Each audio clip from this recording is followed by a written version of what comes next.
Notre Zoom ce soir est consacré à la Chine. On continue d'en parler. Ce pays qui est devenu, en près de 3 décennies, un géant mondial de l'économie et puis un pays riche aussi. La Chine dispose de réserves d'argent importantes, évaluées à 3200 milliards de dollars. C'est l'équivalent de la richesse de la France. Les capitaux chinois sont d'ailleurs déjà très présents dans l'économie mondiale, comme nous l'explique Hervé Gutmann.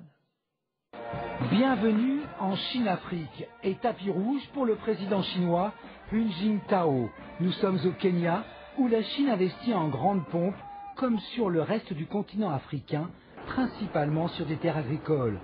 L'objectif affiché, nourrir sa population, un enjeu crucial pour la stabilité politique de l'Empire du Milieu.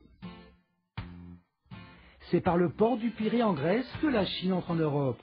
À coût de milliards de dollars, elle vient aider ce pays à sortir de la crise. Avec ses réserves financières et sa main-d'œuvre à bas coût, la Chine diversifie ainsi ses investissements sans trop prendre de risques et se place en sauveur des pays en difficulté. Si les Chinois décident d'investir sur la dette européenne, c'est pour diversifier leurs placements, pour réduire les risques. Ils ont beaucoup de placements dans la dette publique américaine et en ajoutant de la dette publique européenne, vous faites ce qu'on appelle de la diversification de portefeuille. Ça veut dire ne pas mettre tous ses œufs dans le même panier. Et puis il y a aussi quelque chose de politique, c'est que vous divisez pour régner. Vous mettez en concurrence l'Europe et les États-Unis sur le fait d'obtenir le soutien financier de la Chine. Aujourd'hui, la Chine s'est depuis longtemps réveillée.